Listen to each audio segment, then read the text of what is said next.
Well, thank you for joining us. We are the South African Morning right here on ENCA, Channel 403. Let's get to this now. What must South Africa do to revive its dying economy? Well, former Trade and Industry Minister, that's Rob Davies, has some ideas. He's just released his new book, Towards a New Deal. So let's discuss this now with him. Mr. Davies, thank you so much for your time and good morning to you. Now, I got a glimpse of the book and I'm reading here, just a synopsis coming from the Deputy Minister of Transport, Jeremy Cronin, at the time, saying a unique blend of astute analysis and personal experience. But in your own words, how would you describe the vision behind this book? Well, I have tried to present a historical memory because I think that we often lack that and we often repeat history when we don't need to, when we could learn from history. So I have tried to present a historical memory, but I've also really done an analysis of the different phases of economic policy making, concluding with the present challenges in the post-COVID environment. So that's, I think, in a nutshell, what I've tried to present in the book. The different forces and factors. I've probably given quite a lot of attention to the global environment, which I think we often underrate in South Africa, and also to our efforts to industrialize and reindustrialize and the rationale for industrial policy becoming a central pillar of building a new economy. And with that being said, I mean, how would you describe, the evolution of trade and economic policy in the last 25 years? Well, I think that we started off with good intentions that we were going to have redistribution and growth in the RDP period. But we were operating in the height of the globalization and the serious push for neoliberalism. And I think we succumbed to that in the gear policies. And the gear policies really they achieved a degree of stability in the macroeconomic indicators, but really the triple challenges of poverty, inequality and unemployment really remained unacceptably high. And I think that we also missed one of the really important realities of South Africa, that what was happening at the time was that our economy was undergoing financialization. And that this was not something which I think was altogether welcome. I mean, a financial sector is important in any economy, but we were seeing a move towards the originate and distribute model, where chasing paper and investing in paper was replacing investments in the real economy. That came unstuck at the world level with the great recession of 2008 onwards, which impacted seriously on South Africa. But I think what we did begin to learn there was that we needed to achieve the transformation that all countries which have moved from being poor to rich or developed, underdeveloped to developed, passed through a phase of industrialization, industrial development and diversification, moving to higher value-added productive activities. I mean, you touch on a lot in the book, and I don't want to give it away because the point is for South Africans to get their hands on it. So I'm just going to touch on just little gems here, where I see on Chapter 8, you are putting the spotlight on Polokwane crisis and the 6 Eyes. Now, you make mention of the ANC's 52nd National Conference, obviously held at Polokwane.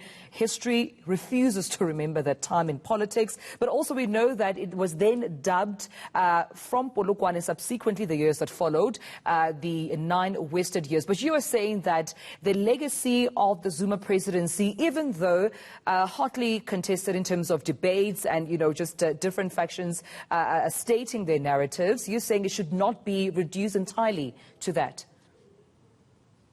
No, I'm saying that at the end of the term, I acknowledge, and it's a reality that we're happy to come to terms with, is probably the biggest challenge that we have, is that we have this legacy of state capture and corruption, which has damaged our public institutions, has led to much more than simply the theft of money. It's led to the demobilizing of a number of key instruments that are necessary for economic transformation. So I think that that's the point I'd make. But I think that to sort of hanker after going back to the period before, which I think often the narrative of 9 lost years doesn't recognize that there were some advances, there were some positive developments. And I think that one of those was a recognition of the importance of industrial policy. I do think that during that period, industrial policy was relegated de facto to the work of one department instead of becoming an overarching objective of government as a whole.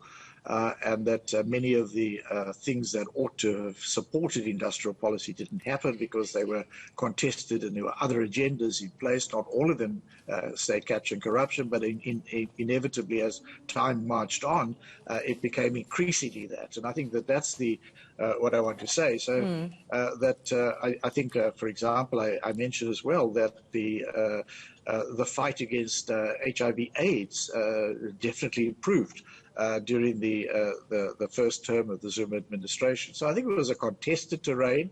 There were different forces at play, and that there were some advances as well as setbacks. But I think in the end of the day, particularly in the second term, the dominant feature was the gathering crisis of state capture and corruption. Mr. Davies, speaking of state capture and corruption, you make mention of that in Chapter 12 as well, highlighting the fifth administration there from radical economic transformation to state capture, reminding us of that pledge during the May 2014 Jacob Zuma inauguration where he pledged for radical economic transformation. I mean, fast forward now to 2021 when we're seeing the ANC and making mention that there will be consequences for RET forces. We're also seeing the State Capture Commission. What's your account from 2014, from where we are now, in as far as radical economic transformation and state capture?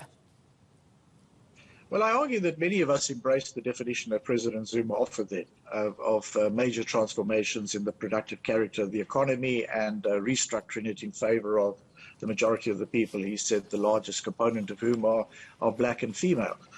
So I think many of us embraced that. I think what's happened subsequently is that concept has become vulgarized and has become basically a tool of those who are vulnerable to accountability for state capture and corruption, and are trying to use this as a smokescreen to say that, some of the governance reforms that are important and necessary, which have been carried out now, that these should be halted or slowed down in the name of radical economic transformation, to present the issues not as one of trying to make people accountable for what they may have done in the past, but actually try to present it as though it is a political struggle between two different points of view.